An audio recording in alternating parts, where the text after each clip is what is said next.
Ating pong pag-pray ang ating kapatid na Annalyn sa kanyang sa kanyang 50th birthday. Ang buhay po ng tao alinsunod sa Bible is 70 years. Yeah. So, yun po yung fullness natin ngayon. Dahil po sa patuloy na pagbagsak ng kaluluwa ng tao, ng espiritu ng tao, yung pong plano ng Diyos na ang tao ay mabuhay na walang hanggan, ay naputol po ng dahil sa kasalanan ni Adan. Okay?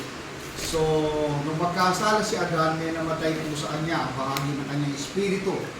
At ito po yung dahilan bakit bumaba po ang ating Panginoon Kristo dito sa lupa, upang yung namatay kay Adan, bigyan buhay ng ating Panginoon Kristo, yung bahagi ng espiritu.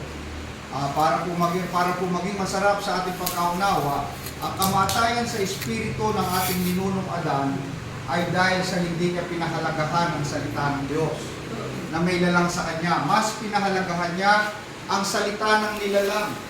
Si Lucifer po ay isang nilalang na lang po siya. Pero, gusto niyang sirain ang plano ng Diyos sa tao.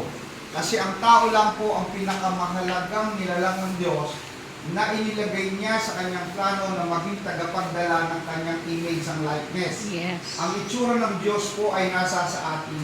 Ang kalikasan ng Diyos po ay nasa sa atin. Ang ating Diyos ay Trinity, sapagkat sabi niya, let us make man in our image, in our likeness. Yung let us, may indication po na may nag-uusap na creator. Hindi naman kausap doon yung angel kasi walang patutuo na ang angel is co-creator of God. So, ang nag-uusap po doon is the Trinity God. So, ngayon, paano tayo naging likeness of God? Kung ang ating God ay Trinity God, tayo rin po ay Trine being. We are originally a spirit being in a body with a soul. Kaya po, ang tao po ay hindi po tunay na katawan. Ang katawan po ay sisidlan lamang ng ating espiritu at siya ay merong kaluluwa. Sa ang tunay na tao po ay nilikha ng Diyos na kanyang katulad, ang Diyos po na may likha ay espiritu at ang tao rin po ay espiritu.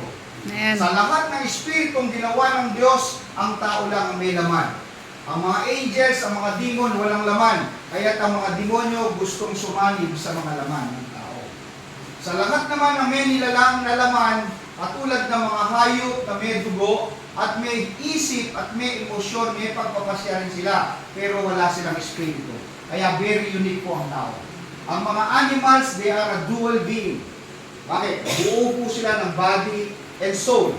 Wala silang spirit. Ang tao lang ang merong spirit. Kaya po dapat ang tao, alam niya kung bakit siya nabubuhay. Hindi po tayo nabubuhay dito sa lupa para makipagpaligsahan lang sa ating kapwa-tao. Kung tayo nakikipagpaligsahan lamang ng karunungan at kayamanan dito sa mundo, kahit ikaw pa ang pinakmatalino at mayaman, walang kwenta ang buhay mo. Bakit? Ang ganito ka lang.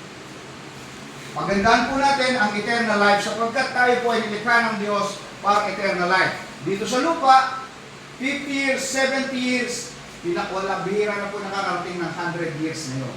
Pero kapag tinanggap mo ang pag-ibig ng ating Panginoong Jesucristo, you can live forever. Ang sabi po ni Jesus Christ, John chapter 11 verse 25 to 22, ako ang buhay at ang pagkabuhay na mabuli. Ang sino mang sumasampalataya sa akin, bagamat siya'y mamatay, siya'y muling mabubuhay. At ang sino mang nabubuhay na sumasampalataya sa akin, kailanman ay hindi na mamamatay. Amen. Sinungaling po ba ang Diyos? Hindi po. Ang namamatay lamang po kasi sa panahon natin ngayon ay itong katawang lupa.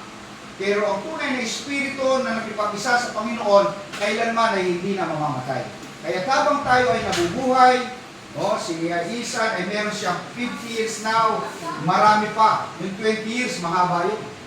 Kaya sana, huwag nating aksayahin ang ating buhay na puro pagtugon lamang at pagsaliksik lamang ng pangailangan ng buhay nito ang ating pinagtutuunan ng pansin. Kailangan po natin bigyan ng pansin ang layunin ng Diyos na nagbigay buhay sa atin, na makapagdala ng kanyang image and likeness. Hindi po ang image natin ang ipapakita natin, mga kapatid. Kahit anong relihiyon mo, kung image mo, pinapakita mo, walang kwenta yung relihiyon. Kasi bakit? Image mo, pinapakita mo, hindi ang image ng nilang sa'yo. Ang original plan po ng Diyos sa atin, tayo maging tagapagdala ng kanyang image and likeness. At ngayong ikaw ay sumampalataya na, ang nakadistino sa atin, ang dali natin yung image ni Jesus Christ. Kaya kapag nakipag-isa ka na kay Jesus Christ, mga kapatid, no, dadalhin mo na yung image niya. Anong image ni Jesus Christ? He is full of grace and truth. Kaya tayo po ngayon ay hindi na magiging maibigin sa anumang uri ng kasinungalingan at tayo po ay hindi pala patol sa away. Bakit?